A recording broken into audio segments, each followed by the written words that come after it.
Hello, hello, hello, hello, hello, everybody. How are you? Welcome to episode 81 of the Brent Pella Show. Really excited for today's guest, my boy Dylan Reese. Haven't seen him in a minute.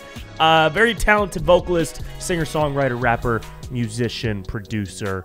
Awesome dude. Makes very good music. Go listen to his music, Dylan Reese. And before we get into that, this episode is brought to you by Magnesium Breakthrough from Bioptimizers. Guys, support the sponsor. Okay, you've heard it before. You'll hear it again. All right. I get sore after workouts and I take magnesium, and I think a lot of people are deficient in their magnesium intake, according to things that I read on the internet, and I believe everything that I read on the internet, as should you.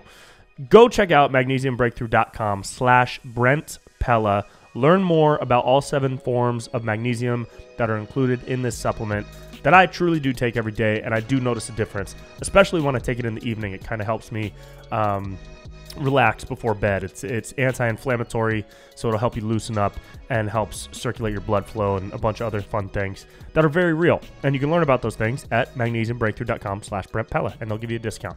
All right. This episode's great. Had a fun time hanging with my boy Dylan, talk about music, his career, where he's at now creatively, how he gets into the zone, and about all the things that I dislike about rap and hip hop today. So enjoy this episode with my boy Dylan Reese. How are you, bro? What you been up to, dude? I'm good. You make some cool music, bro. Thank you. I am a fan. I appreciate it. I am a fan. Yeah. Yeah, just been grinding, figuring that out. I've been dropping music like for fucking 12 years, like consistent as hell. Yeah. So it's been kind of a grind. 12 years. How many songs have you made in 12 years, do you think? Do you have a number? Is it over 200? Oh, yeah. Really? There's about 200 like out. Mm-hmm. So, yeah, it's probably damn in the thousands that I've made and just not used or whatever. Did you grow up in music at all? Or was your family musical? No. So, I started rapping like a fucking idiot in high school and just making like parody songs, like honestly doing like some comedy shit. Cool. Which was like me and my boy just made a song about like Yao Ming. Yeah. Like it just like rapping about like some dude like fucking Yao Ming. It was just like absurd, and we were like 16. Yeah. But it was like parodies of like we did that one to Same Girl by Usher and R. Kelly. So it was like, I don't know, we just like would make stupid parody comedy songs. Yeah. And then, with like not even recording them, just like on the webcam and like, oh, that's funny. on MySpace. Yeah, shit, yeah, totally. And then like people just started watching them in high school. So we were trying to do one like every weekend, and I ended up writing everybody else's like verses for whatever reason. And they were like, yo, why are you like good at this kind of? I'm like, I don't know. So we're all trying to have fun. You're actually good. Yeah. And then it was like, I don't know. I just kind of just fell in love with like that process of like making something that you could listen back to and then remember that like moment. Yeah. Like whether then you have like a piece. Like I've only made a couple of songs, a couple of like actual songs. Yeah. But every time I have one of them. Yeah. The Eminem one? Or yeah, it was like the Eminem one, and someone else? Yeah. Post I've done Malone, a couple Eminem ones. Yeah, Post Malone was in one with Logic. I think I heard that. These one. are all impressions, of course. Yeah. But then I've done like a couple of original tracks with like originally produced beats. Okay. And it's like this really cool feeling. Yeah. For me, especially coming from a video world into music, and I'm not a musician by any means, but anytime I have like a finished song, there's like a different type of like fulfillment from it. Yeah. It's really cool. And I got addicted to that when I was like really young, even though I was horrible, Yeah. But it's just, yeah. So I didn't come up with it by any means, like in terms of like my family. It was just kind of something I fell into and then ended up falling in love with. What were some of the other songs besides Having Sex with Yao Ming? Dude, I can't even remember. Like they were all just like rip-offs of like a popular song, and we would just change the lyrics and make it about. Oh, I know. Funny. There was Bobby Valentino, Anonymous. Oh my God, what a hit! I love that song. But we made it hippopotamus about like fat girls. And like, I wish I had it because it would be funny to listen to. Do you have any of the old tracks so. you guys made? No. I think like once I started trying to do shit seriously, I found a way to. You probably just chucked them. They were probably also on like Adele. Or some old ass computer. It sounds like I recorded it on a microwave or something. Right. Yeah. But yeah, we had some fun with it, and it was just like a stupid thing that eventually I was just like, all right, this is what Did any of your I'm boys doing. also stay in music at all? No. Or was it just a silly thing for them? Yeah, no, it was just some dumb shit. So so that was in like high school? Yeah. And then at what point did you start trying to take it seriously? So like my senior year, I was like putting out my own music videos, like actual like original songs. Yeah. Still sounded like shit. I was still really bad. It was all rap at that point. And then when I got to college, I played ball in college, Division III. It's a place called Reese College. Fuck yeah. I know we talked about this before. Yeah. But, during my freshman year, so I moved to Boston to go to school, which was like 2 hours from where I grew up in Western Massachusetts. So there's nothing going on like in my hometown in terms of was it like a small scene. Like a one high school type town? There was two, but yeah, it's 60,000 people. Rural. It's not a ton. It's a city technically, but there's no like scene in terms of here's the venues, tours come to town. It's just like right. I had to create all of that when I first started it. So when I got to Boston, it was exciting because I was like, oh, there's this venue in Cambridge. There's another place in Allston. There's little kind of places where there's like shit going on.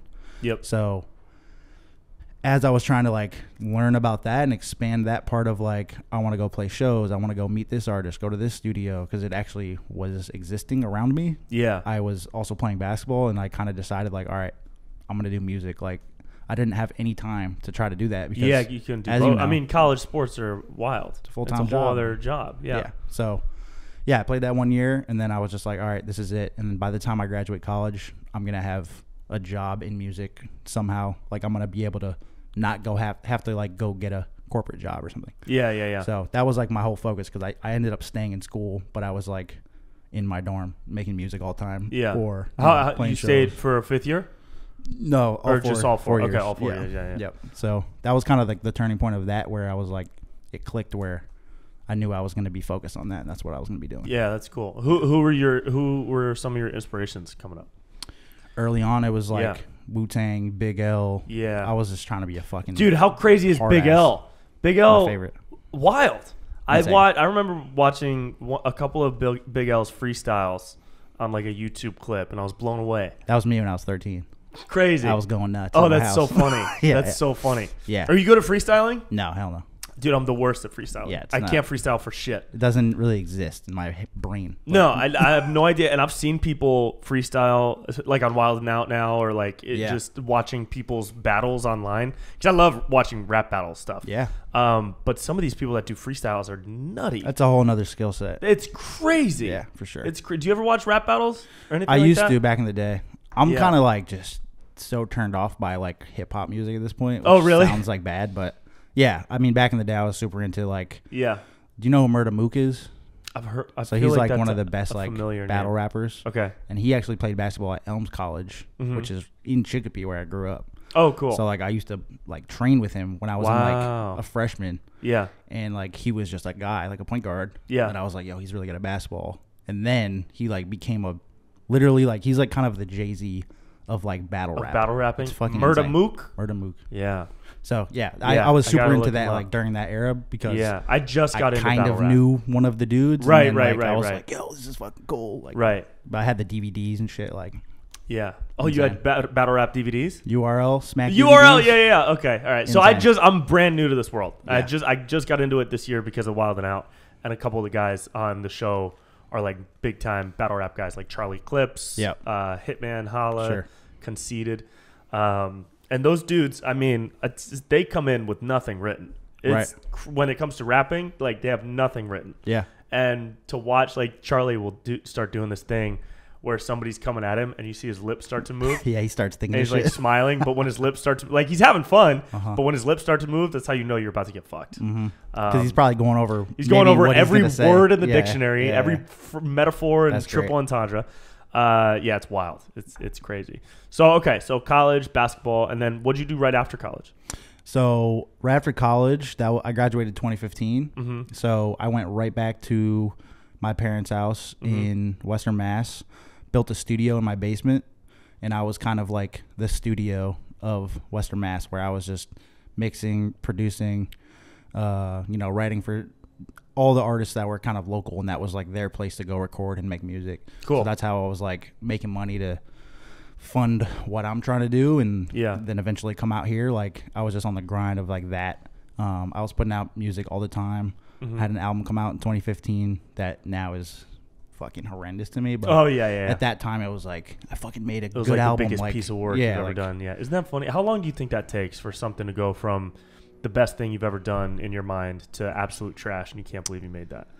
Hopefully, I think early on, hopefully it's quick because that means you're getting better. Right. Right. Yeah. Like now, I don't feel that way. Like anything the past like 4 years, I'm like, all right, that was good. Like I can still listen to that and not cringe and be like, right. What the fuck was I doing? But that was 8-7 years into even trying to do that. So.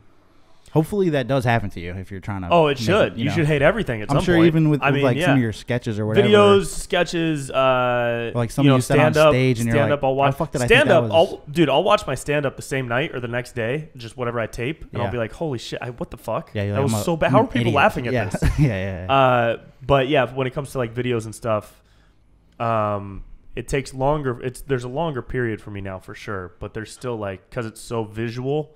So I can see so many things happening. Sure.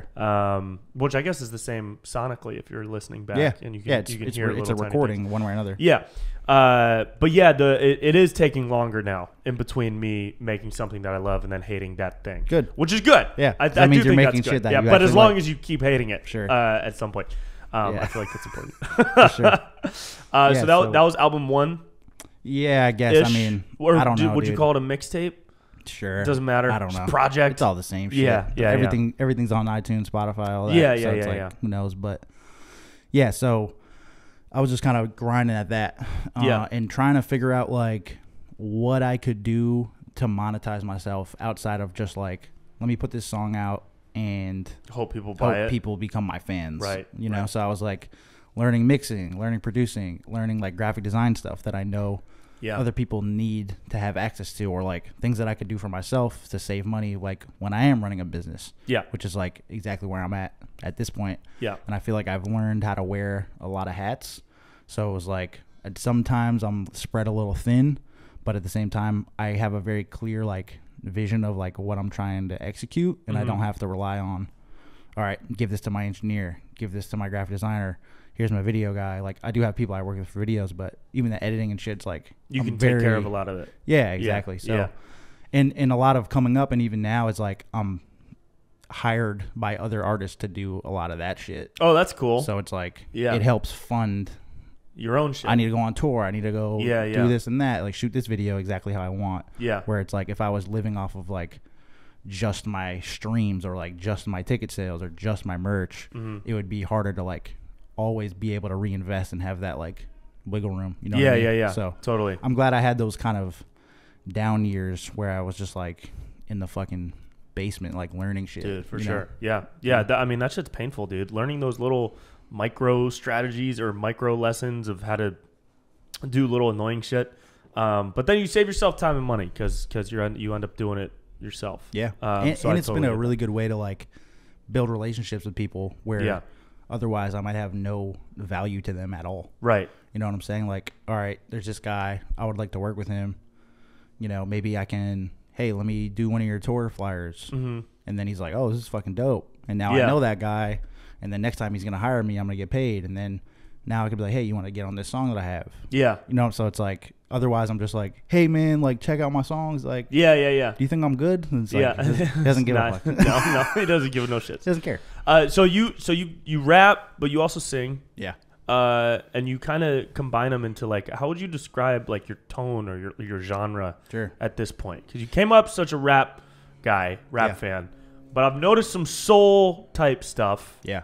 What was that transition like going from mostly hip hop when you were really young to where you are now, which is a couple different genres blended? Yeah. So I'm glad we kind of talked about the early, like those songs that we were trying to flip into mine. Yeah. Those are all R&B songs. And those are like kind of the songs that I of course, gravitated Anonymous. To, but I like knew I didn't have the vocal capacity to try to do.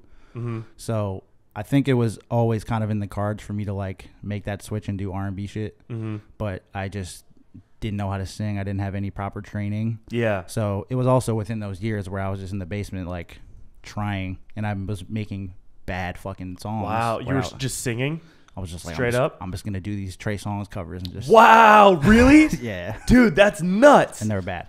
That takes like a lot, even just to do it yourself. Yeah. To have let me cover Trey Songz. Yeah, exactly. Oh my God. Yeah. I remember when we were doing that type of stuff. We did like me and my two boys in high school. We did like a Deuces remix on the Chris Brown song. We did that song that was on the LeBron James documentary with Eminem, Wayne, Kanye, and Drake. Oh yeah, it's wow, that's insane that I can't. Not right above it. What's it called? No, it's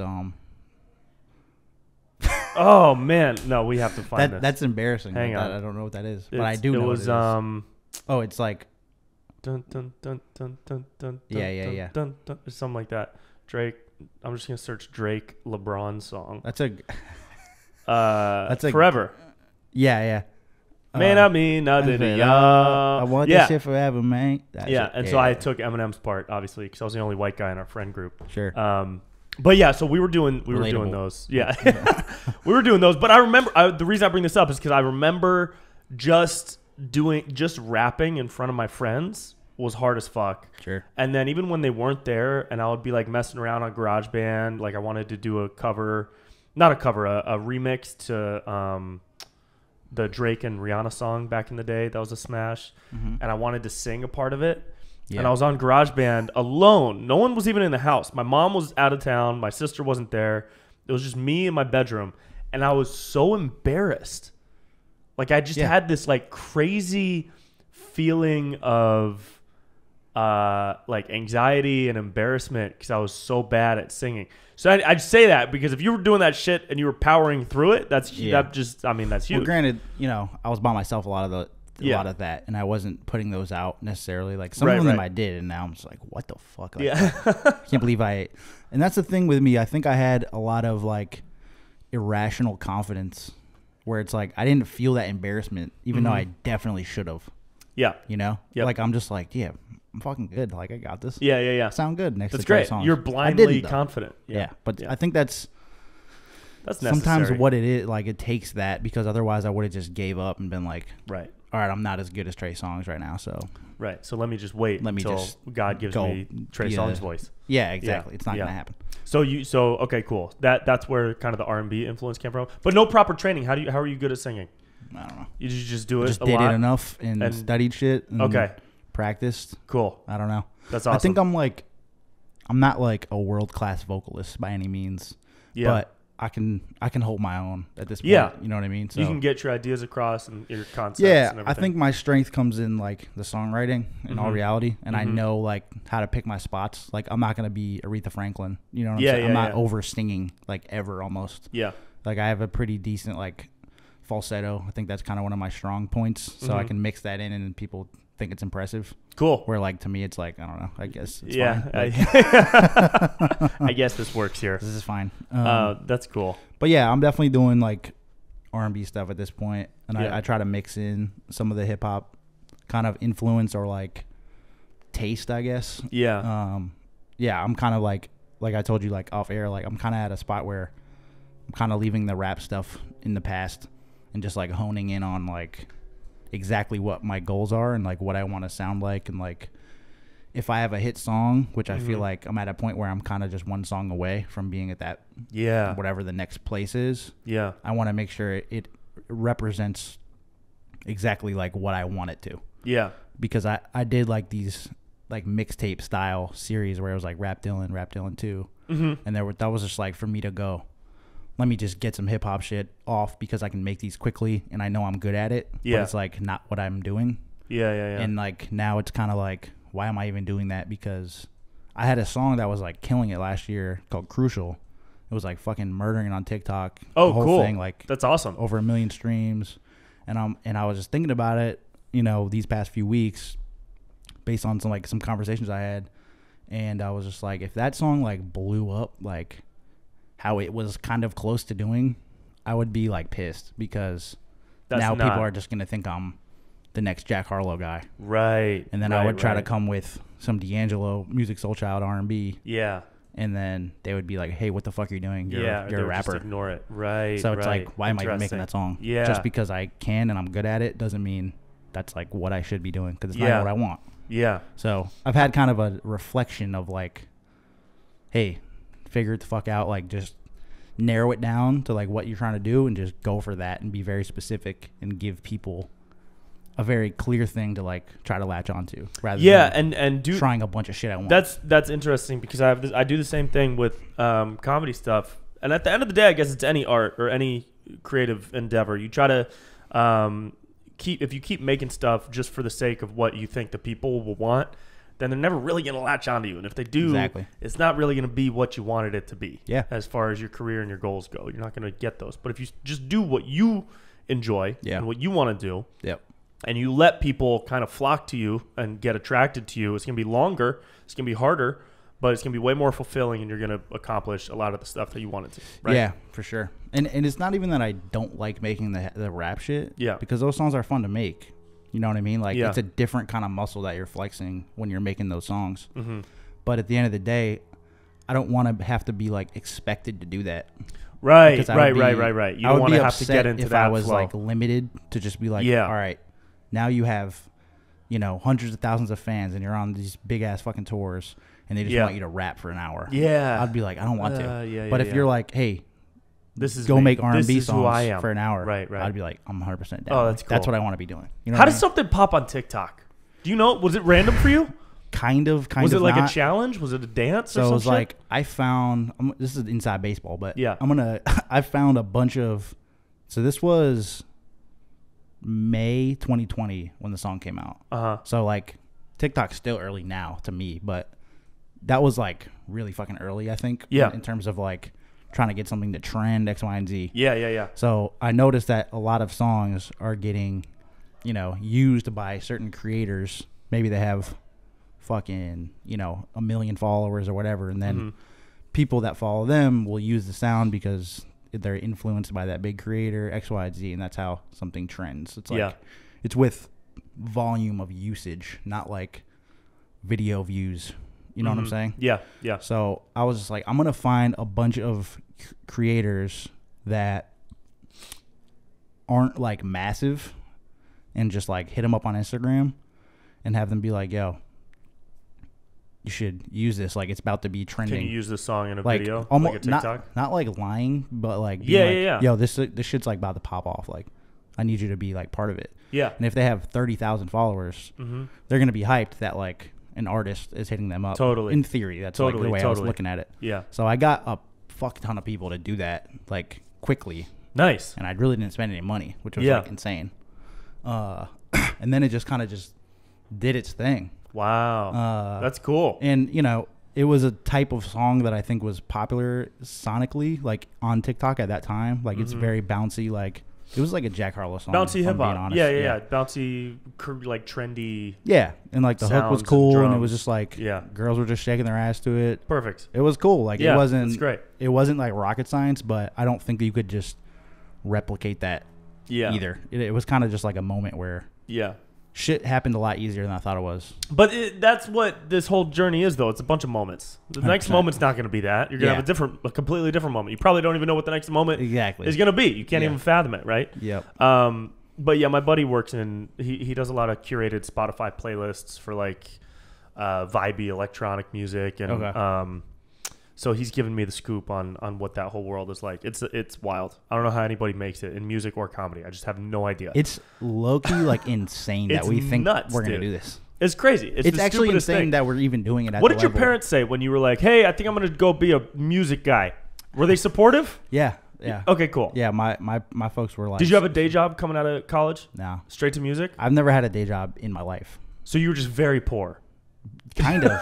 But like, I was also just like a fucking hustler, man. Like, sure. I was a barber in college. Okay. I was cutting everybody's hair in college. Like, I went to a small private school. Yeah. So, and it was, I think, like 72% like female when I went there or something like that.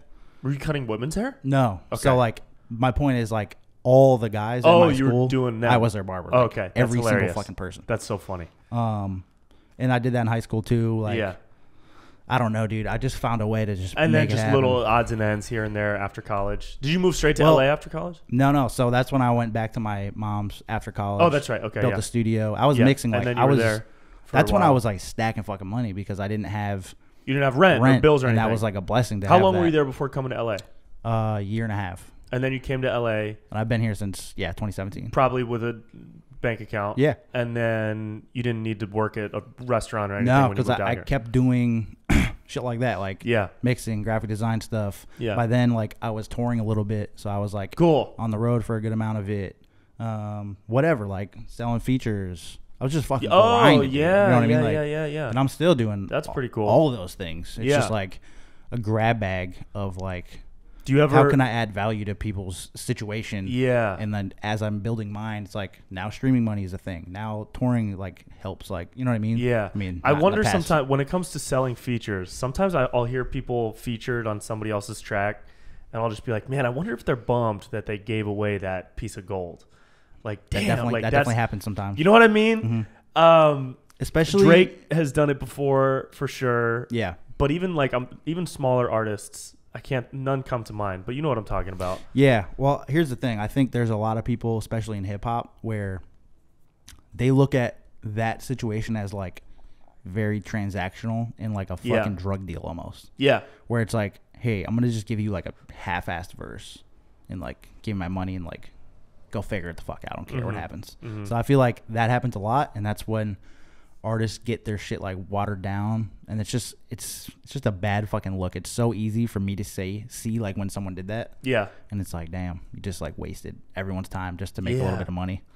Whereas like I always look at it as like, I'm not gonna do anything I don't think is tight regardless, right? You know what I'm saying? Right. And if like that artist is in a spot where I'm gonna make money on the back end of that song, I'm gonna charge you X amount of money, right? But I'm gonna fucking kill that song.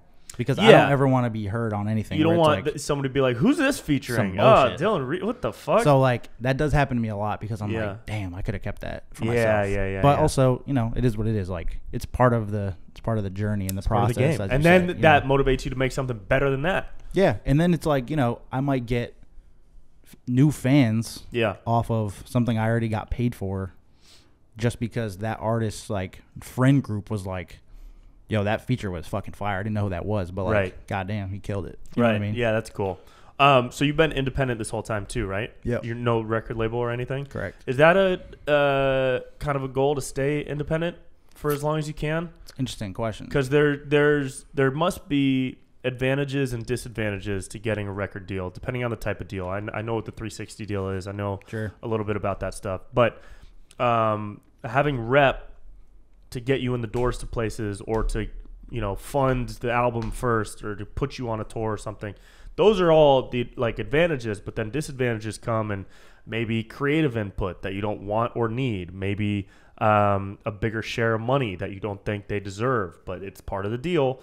Or, you know, there's a lot of other things involved. So what from an independent artist's point of view, what is your perspective on working with a label or rep versus going at it alone for as long as you can? Yeah. So I think you nailed it on the head with everything you said. Like, it's a give and take. You know what I mean? And I think it just depends on like what your goals are, because there's something to be said about being able to do what we're doing like independently and by yourself. So like right now I make all my decisions by myself, and people that I'm working with, I'm either like hiring them, like whether it be a producer to work on a track, or you know, or it's a feature, or like whatever the fuck it is. It's all being funded from the same pot, which is just my fucking life. Which like is fucking difficult to do. You know. But then when everything comes back, I own everything. I can decide this person gets this percentage of this song, this person gets this, and I try to do everything as fairly as possible because I'm working with a kind of core group of people that have become part of my team, at least creatively. Like different musicians, like the band I bring on tour, X, Y, and Z. So it's like, it's great to have all of that. I don't want to say power, because it's not like I have power over them, but it's a control, the freedom to be like, this is how I want shit to go. And nobody can really tell me differently. So like, I'm very used to that. But then I think there comes a point, if your goal is to become like massive and reach like the masses, you probably need someone else to say, hey, you could do this way, like a little bit differently. Yeah, I don't think anybody's ever done it just solo besides a one-hit wonder. But even after that one hit, somebody comes on board. Well, there's still a reason why there's music business professionals that aren't a creative. Right. Like there is definitely something to that where if you have like a really good and hardworking agent, like booking agent, that could be the difference where like you don't need to sign a record deal per se, but you could have this one person that is from the outside looking in and going, I think your brand could go from here to here. That would align you with this person, get you on this tour. Now you're fucking out of here. Like, I don't even have an agent or anything. I'm just like in the house, like waiting for people to call me. Same. And I'm lucky that, and like we're lucky that people do call. Yeah. You know what I'm saying? I mean, that's a testament to talent and creativity that you fucking have. Hustle. Like, it's just what it is. Yeah. So I know people that are completely independent and have always been that way and like have carved out their own lane and have made a lot of money and like they're happy with their life. And that's great, obviously. Like that should be the goal at the end of the day. Like, be in a situation where you're hyped to wake up and like work on what you're working on. Yeah. Whether you're making $100,000 a year or fucking 100 million. You know what I'm saying? Yeah. But I think there comes a point, like I said, where that's definitely helpful. Whether it's a record deal or not, but some sort of outside team members that can be like specialists in that part of what you're trying to execute. Yeah. And maybe that is a record deal. You know what I'm saying? Like, I think back to what we said, like I'm in a little bit of a different position than other artists because I'm able to monetize so many different things outside of just here's my song, pay me the money. That's what most artists are doing. They're just recording and then they're eating off of the sales, the streams, whatever. Yeah. You know, so it's like you might need an upfront advance from a label to make your fucking album where it's like I probably don't need that right now at least. Like I'm not spending $100,000 to make my album. Right. I'm doing it at my house. Right. With my friends. Yeah. You know what I'm saying? Yeah. So it's like I'd rather bet on that kind of process to make me some money and I own it than like, okay, I'm down with that. Yeah. But if there's other pieces to the puzzle that can accelerate it, then I think that's worth exploring as well. So it's I don't really have an answer. Like who are some indie artists that you kind of look up to or that you think have done it really well? Well, there's always that kind of trying to think of the right word, like the conversation of whether Chance the Rapper is that's who I was going to ask about. Yeah. I don't know his life. I don't know his life either. Feels like he's not. Feels like he's not. Feels like he was. I also feel exactly. So it's like I don't know. That's probably like best case scenario, and then it flips, but it's a better narrative to go. I'm not signed, so keep it that way. But but I'm signed. You know. Yeah. But then even just like friends of mine, like Dizzy Wright, Abstract, Futuristic. Like, there's a lot of people, especially in rap, where it's like you can just tour your ass off, fucking make a ton of music, put it out, and just cater to your audience. Yeah. Just find out who that is and just cater to them, make money, and you're fucking good. You know? But it's like, I think it's hard to make someone like that into fucking Drake or some shit. Like, but maybe that's not what they want to do. Right. And it's like, you know, if any of them hear this, it's not, you're doing it wrong, obviously. Like, it just depends on what your goals are. Yeah. And especially if I'm making R&B shit, I don't know if there's anybody that can independently like drive that much like attention to an R&B artist like by themselves. I feel like I've done it to the point. Are you moving into a space where it's going to be pretty much all R&B? Yeah. Oh, cool. I mean, it's almost already there. Yeah. It's just, I think for someone like yourself, like you're obviously probably not like a super fan of what I'm doing. You know, you see my socials and whatnot, so it's like I don't stalk you. You get a grab bag. I'm not outside your window at 4 a.m. Yeah.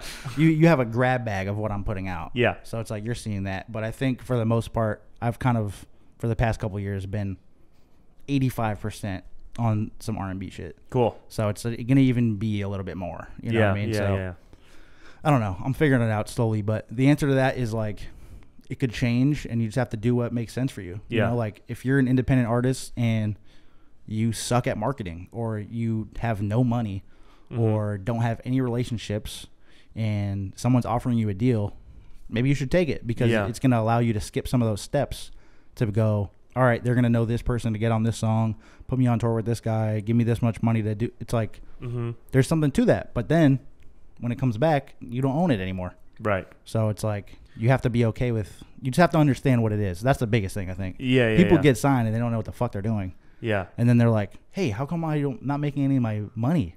It's like because I already gave you the money. Right. Yeah.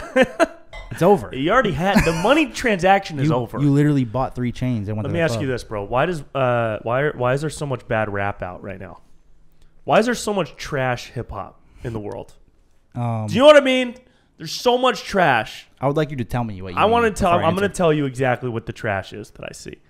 The trash that I see is just this lack of effort behind the music. Like, you can call it mumble rap, you can call it like pointless gangster rap or whatever. Whatever the fuck. Like, I've heard these terms, I've made some up, but I'm talking specifically about that dude that Drake just gave a feature to, Smiley. Yeah. It's pretty fucking bad. He's very bad at what he does. Yeah. Hey, Smiley, you might be a nice guy. You're awful at what you do. Like, objectively. And then there's, I'm not a huge fan of 21 Savage. I'm not a huge fan of, dude, what the name starts with a P. Playboy Cardi. Okay. A couple other of these dudes that just kind of do this fucking thing. All up in the thing, and they do this fucking thing, and they're all up in the thing. That's pretty good. Thank you. You should put that out. I'm not bad. But it's like it's this weird like swag. I know there's a gutter swag to it, and that's why a lot of people really love it. And it's just not for me. Obviously, nothing can be for everybody. It's just not for me. They have plenty of fans and millions of dollars, and that's awesome that they're making money on their own. But like when you take a segment of rap music today, and you dial the clock back 10, 15 years, you take a segment of rap music back when we were in high school. Sure. Am I being too nostalgic in saying that our hip-hop decade is light years beyond what this current hip-hop trend is? Or is that, like, reasonable? Because, yeah, we have Jack Harlow's dope, you know. Chance, of course, is really good. Kendrick is amazing. J. Cole. We have all these amazing, talented dudes. But then there's this fucking thing of, like, mumble rap garbage that it's, I don't know what it is. And I don't want you to insult anybody that you know or might work with, but I have no problem insulting people. There's multiple answers, I think. Yeah. One answer, because I agree with most of what you're saying. Yeah. Without being specific and burning bridges. Sure. But, you know, part of it is we're just old. Yeah, fuck. And that's just, you have to accept Damn, it. dude. You know what's funny, dude? I go to the bar. I don't go to bars very much anymore, but whenever I do, they're only playing hip hop from when we were in college. Sure. That's it. Yep. They were playing music off Big Sean's first or second album. Yeah. They were playing Fireman, that Wheezy shit from back in the day. Yeah. They're playing Big Timers. They're playing Biggie, but he was before us. Sure. But they're playing like T.I., hella T.I., Fabulous. Sure. They're playing all this music from when we were in high school and college. Yeah. And I was standing, this was 2 nights ago. I'm like, man, why? It's always this music. It's never, I don't hear no fucking Smiley. But here's the thing, bro. When I was in the barbershop, when I was in high school, getting a haircut, they were playing Tribe Called Quest, saying, yo, T.I. fucking sucks, bro. I guess. I don't know. I'm not in Santa Barbara. Lil Wayne, bro, get him the fuck out of here. What's he doing? He's mumbling. He's saying some bullshit. So you think it's a generational thing? Partially. Okay. There's definitely a lot more worse bullshit now. But it's also just the level of entry is like having a laptop. Right. Like we could literally record right now. We can make an album today if we wanted. Right here. Yeah. Like, and just load up a beat.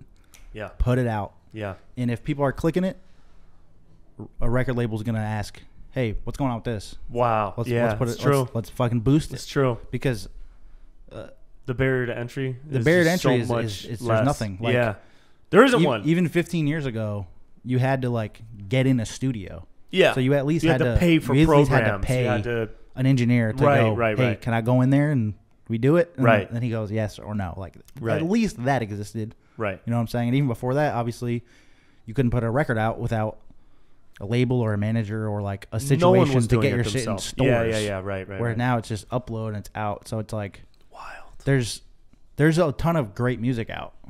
You know what I'm saying? I think it's the best time for music right now. Exactly. I just think the worst stuff is so music. bad. There's just way more That's music. That's the thing. Okay, so like a lot of it's gonna suck ass. Yeah. Or just not be for you or whatever. Yeah. You know. So it's like. Yeah. And you're not wrong at all. But when I think about like the scope of music, I just think about the shit that was meant to reach me and the shit that is within my like taste bracket. Right.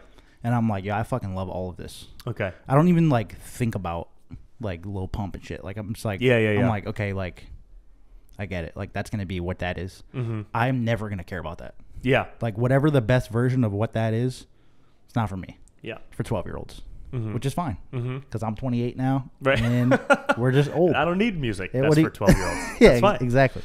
Yeah, it is crazy that how much music there is out there. Like, there's so much. My buddy was showing me this song out of New York called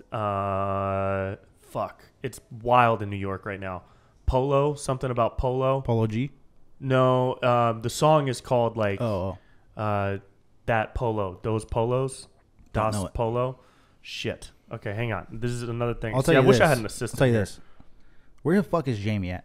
I need a Jamie. I need a very youthful Jamie. There's 60,000 songs uploaded to Spotify every day. Every day? Yeah. Shit. Every day? Yep. That's a real life. That's a fact.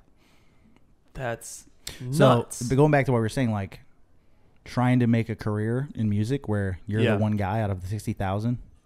Yeah, it's fucking pretty hard, and you can't release a song every day. You know what I mean? So like you only get a shot every however often. Smooth L, New Apollos. Have you heard this? I don't think so. 14 million views. Oh, it came out a year ago, but apparently it's cracking right now. It's that same like boom, it's a Pop Smoke beat, boom, you know, and the same cadence and everything, and that's fine. I'm not mad at it. Yeah, I actually. It seems like you're mad at it, but I'm mad. What I'm more. You want to be mad at it? Let me break down my own thoughts. Don't let me stop. So I really don't like when there's no effort. When there's a lack of effort, there's a clear lack of enthusiasm for what the fuck you're doing, and you're just kind of doing it so that one day you can afford a Gucci watch and a Lamborghini. Sure. Because a lot of these dudes are doing that. Smiley, right? Sure. But when there's like this guy in the video, there's a lot of like heart, there's a lot of love going on. He's with like gang of people. He's with like 50 people in the middle of New York. That required some sort of effort. Yeah. It requires some sort of love for the game. You know what I mean? And I know I'm hating a lot on the Smiley guy right now. He was calling people going, yo, we got to do this. Yo, we got to do this. There's effort here. Right. Yeah. So I guess what frustrates me is how often stuff sounds the same as other stuff and sounds low quality and low effort, but skyrockets into oblivion. I guess that's what frustrates me. But at the end of the day, that probably shouldn't frustrate me because it's none of my fucking business and who cares? Yeah. 100%. You know what I mean? Yeah. I don't really waste brain power on it. But I'm just talking about it right now. You know, we're at a place where music can be like a legitimate hustle. Yes. So it's like, why the fuck not try it? Right. Even if you suck. Right. I get that mindset, but I also get what you're saying where it's like you want to hear somebody who's like put hours into their craft and like cares about what they're making, or it sounds different. Yeah. But if it's just like, oh, this works and this dude made that much, right? Why don't I just do that? Right. I know a guy with a mic. Yeah, I know a bunch of hot girls that'll dance on top of a taxi. So like, you're kind of just shooting, playing the lottery. I get that. Kind of. I get that. Why wouldn't you play? I'm making music right now. Exactly. I'm making EDM music. There you go. Isn't that fun? Yeah. It's gonna be. I'm putting. There's songs somebody on my that's album. probably gonna be like, fuck this guy. That shit is trash. I can't believe no this is effort. being made. Right. This guy's a pussy. Like, but I'm not. I'm putting in so much effort. I'm spending so much money. I'm doing because in college and right after college, I did a lot of comedy songs that were like Lonely Island style. You remember those guys? Mm-hmm. So there were like a lot of just straight parody, silly stuff, and then that transitioned into the impressions, the comedy impressions, and all the rapping. But now I want to do some comedy EDM songs. So like some crazy dubstep track. Yeah. That's just like dirty and disgusting. I'll play it for you after this. That's great. I got one that's called In the Club, and it's like this dope ass fucking like kind of, I guess it's kind of a Lil Durk, Lil Baby type beat. Okay. But it's about going to the club with your boys, and then you farted in the club, and now it stinks, and you're trying to make sure everybody knows it wasn't you. Sure. And you're like trying that to does happen. It happens all the time. Yeah. It's very relatable. Why is no one talking about this? Nobody talks about farting in the club, dude. Yeah. So are those low effort? You're just, dude. You're getting in where you fit in. Finding my game, baby. You're like, yo, there's a gap in the market here. There's a missing niche. There's no farting in the club songs. No, there's no songs about farting in the club. Yeah. So. But I'm looking forward to that. That'll be fun. So you are paused at the moment for a little reset? Yeah. It's kind of but like you're still working, of course. Oh, I'm working harder. You're just kind of paused on putting stuff out. Right. Yeah. I've not stopped putting stuff out like at all. Yeah. Since I started. Cool. Because that was kind of the only way I knew how to like do with the next thing. Like you never know what's gonna lead to what. Just fucking go. Yeah. I'm independent. There's no one telling me I can't. Try this. This guy wants to collab. I think he's dope. Fucking put it out. Do this. Who cares? Like, right. I need to dial in what my brand is and all that industry mumbo jumbo. Yeah. You know what I'm saying? Which yeah. is like, I don't want to say I don't care, but it's not what I would. It's not a priority. Think about. Yeah. But I need to think about it. Yep. And deliver a very clear thing so R&B fans can just be like, this is our next guy. Cool. I have all the skills to do it. So who do you look up to in R&B? D'Angelo, Musiq Soulchild. Yeah. Pharrell, even like cool. John Mayer, a little bit outside of R&B. Love but John like Mayer. Still huge soulful. John Mayer You know guy. what I mean? Yeah. Dude, there's so much like Billy cool. Ocean shit, like back in the day. Mm-hmm. Fucking, even a lot of new cats. Like there's this dude named Kyle Dion who I think is amazing. There's so much, man. There's so much. There's endless. Like I get inspired by music very easily if it's fucking tight. Yeah, that's awesome. You know? And that's why I like when you're talking about all this other shit. I'm just like, I don't even know like what those people are doing. Like, yeah. You know, I just like don't pay you're attention. in your own world. And I'm just making music, so I don't listen to music that much. Mm-hmm. And I like what I like, and I know what it is. And now it's like I'm kind of in that process of figuring out what it is I'm going to be, like very intentionally, and then just doing that. Cool. You know, so it's a fun time, and kind of the first time I am giving myself some time to like step back and think about it. Cool. Rather than just this is coming out. Got to shoot this video. How do you like touring? Do you enjoy performing live? I love it. Yeah. Okay, cool. A lot of people don't. A lot of people don't like to travel and the shit, and they just want to sit back and make stuff and put it out and go to sleep. Sure. And I did that during the pandemic, obviously, because we didn't have a choice. And I'm definitely ready to fucking get back out there. 2019, I was on the road like a lot. Like good maybe 7 months out of the year I was on the road. Wow. And it was fun, dude. Like that's where I feel like I can get fans like the quickest. Cool. Because on the road. I'm fucking good on stage. Oh, nice. And I'm not afraid. Oh, that's rad. I'm not afraid to say that. Like, okay, great. That's my live good. show is like, if you just saw me and you didn't know me, and you like R&B shit, you're gonna be like, I fucking like this. That's cool. You know? Are you doing it? Is it because of the commitment and the performance? Are you doing anything different on stage with visuals? No, it's just I've been doing shows for a long time, so you know how to. Especially like I'm still like an opener, so it's like maybe they don't expect me to be anything. Impressive because like this is the guy before the guy that I came to see. Yeah, you know what I mean? Oh, I do know exactly what you mean. That's like, what I am right now. Yeah, I'm the guy before the guy for sure. So it's like if you do a good job, I feel like you can. You get a lot. Like that's great. Know? That's really cool. So I'm excited to really start to like hone in and do like the right shows for me and like figure out exactly what that is, and then start that journey of like, all right, I'm gonna become a headliner. Like, how much time do you get as an opener for a music show? Depends. 20 to 30. Sometimes it's 15, sometimes it's 45. Like it can it can really depend. Yeah. Did you say 15? Yeah. And sometimes it's 45? Yeah. Depends. It depends. That's a huge range. It depends on the venue and the person you're opening for. It depends on the tour package, basically. Like, okay. So like I did a tour with the Hold Up. Yeah.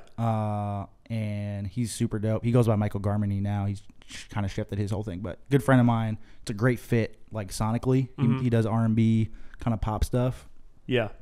That tour was only me and him. So he's like, yeah, you got 45 minutes. Do whatever the fuck you want.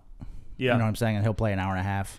Oh, that's right. Okay. Because for comedy, you can't watch comedy for 2 hours. But music, you can fucking vibe for hours. Especially if you're a big fan. That's really cool. You want to be there. Yeah, that makes sense. That's why I freaked out when I heard 45. I was like, opener doing 45? No. Music is completely different. Sure. Cool. So, yeah. So that's dope. And then other times, like, I did another tour after that. with this band called Catastro, and I was the first of 3 acts on that band on that tour. So there was a middler, and then I was like the fucking opener, you know. So you were I only had 20 minutes because wow. there was more time. Like it just depends. It depends, but either way, you just fucking take what you got and make the most of it. Do you take any inspiration from live acts for your own act, for your own live show? And while you think about that, I'm going to answer it for you. Drake, I keep saying Drake, but people who watch the show know about my story with Drake. I found Drake within my friend group when we were 15 on hotnewhiphop.com. Literally downloaded his mixtape on like LimeWire or Kazaa or whatever the hell we had back then. And then followed him all through college. And he came and played at my college at UC Santa Barbara when I was a senior. The same way I'm currently doing now, I'm playing at colleges now. He came and played off of his mixtape. And then this past year... You're Drake, basically. I am Drake. I'm Drake. Yeah. I am Aubrey Graham. And then the year before the pandemic, I took my teenage sister, to go see him at Staples Center. And he played a sold-out show at Staples. So I went from seeing him in front of 2,000 people at my college to 50,000 at Staples. It's fucking crazy. It's nuts, dude. Yeah. Like, describing that, nobody really understands... I think, unless you're like in that world, what witnessing a 10-year journey is. Well, they don't see that first part.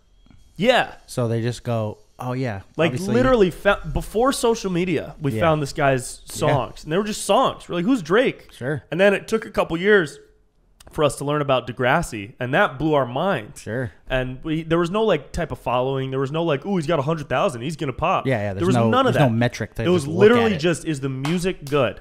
Didn't know what he looked like, his style, who he hung out with. You had to go on Hot New Hip Hop. We had to go on Hot New Hip Hop to even see if there was something. I had to do illegal music downloads. Yep. So, but I say that because when I saw him live at Staples, there's only a few live shows that I really commit everything to memory and try to take from. Him at Staples is one of them. Him when I saw him in college is one of them, because he was like 23 at the time. I saw The Lonely Island live, and that was insane because they'd never done that show before, and they were just running it like once. And it was all their comedy songs with different sketch bits in between. So those, and then like some EDM thing. Because I love EDM concerts. They're just a whole trip. Sure. But now I'm trying to take like different elements from those things and combine it into my stand-up show so that I'm not just on stage talking for an hour. Because that's not what I like to watch. Sure. And I know a lot of people do that, and that's fucking dope. But I don't want to watch somebody talk for an hour. I want to see stuff. I want to see a story. I want to see characters. I want to see video and media incorporated into bits and stories and world building. And I want like an entertainment experience for an hour to an hour and a half. So that's what I'm trying to make. That's awesome. Now with mine. But what do you ever do anything like that? Like commit little pieces that you've seen live? I bet you don't really have time to go to live shows, of course. Yeah. I actually go to more like comedy shows than music shows for sure. Right like, on. I'm like a big fucking comedy stan. Like I love all that shit. Yeah. I actually feel like in terms of like the pacing and like the way you set up your set, like creating an arc almost. Yeah.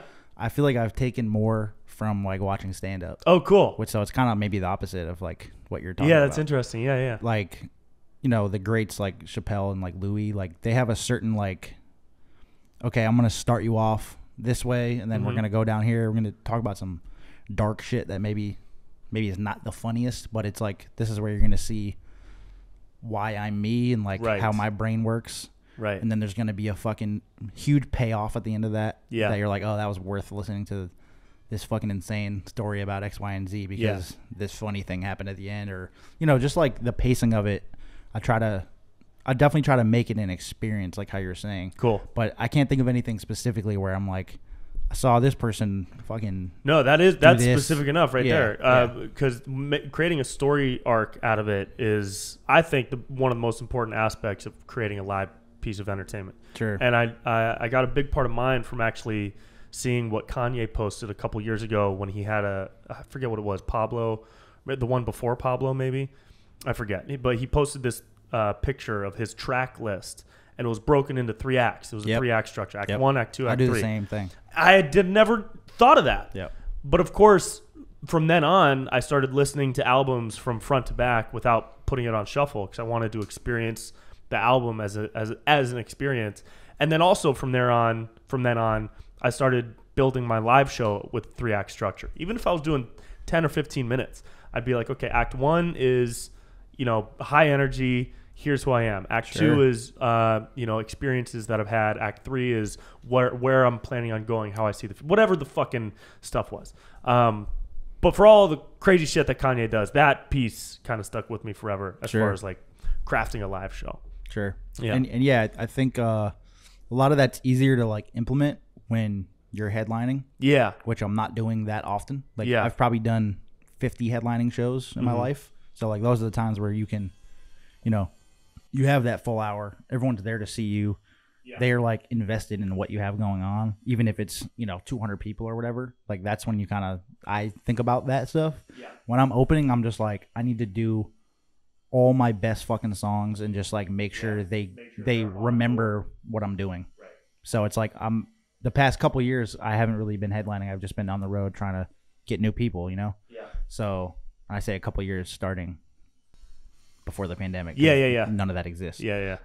But. Yeah, so I've been thinking less about that because I'm just like, okay, I need to do this song and then make sure I do these 4 or whatever because it's like there's an impressive moment in this. It's not like all tied together so perfectly. Yeah. But, I feel you. Yeah. When did you start doing stand up? When I moved to LA after college. Okay, so that was 2012. Well, no, I didn't really get on stage until 2014.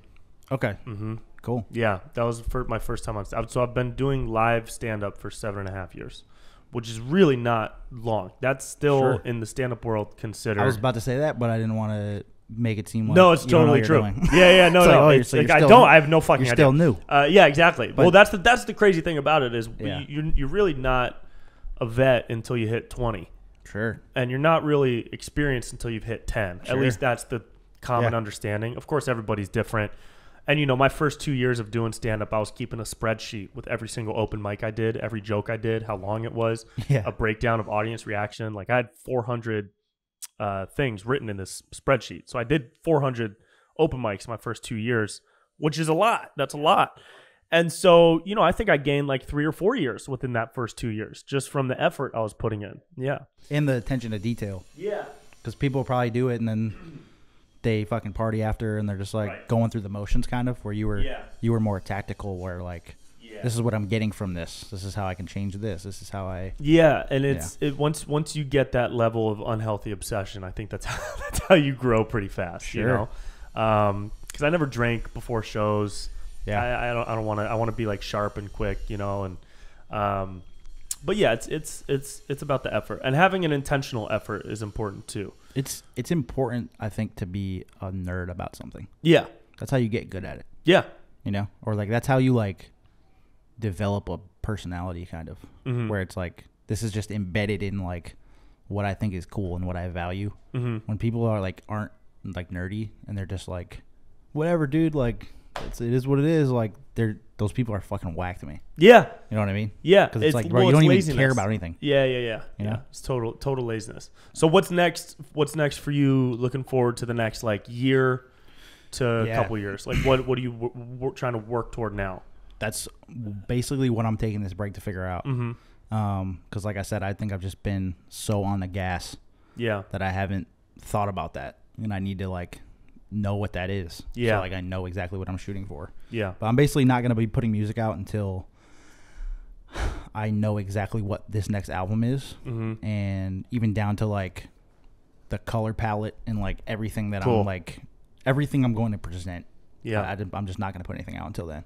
Could be 3 months if I like figure it out that quickly. Mm-hmm. Could be a fucking year before I drop another song. Like I just know the next thing I'm putting out is going to be my like shot at like trying to fucking change everything forever in terms of the reach of what it is. Yeah. And it's like I'm not trying to put all that pressure on it because the way I worded it sounds like I am, but if it doesn't. But it's also a serious undertaking. It can't. I mean, a lot of times people will be like, "Oh, you're putting too much pressure on yourself." But like, how else do you word your thoughts? Yeah. If you word it any differently, it's going to be like, "Well, maybe you should take it a little more serious." Like, it's a lose-lose either way. So, exactly.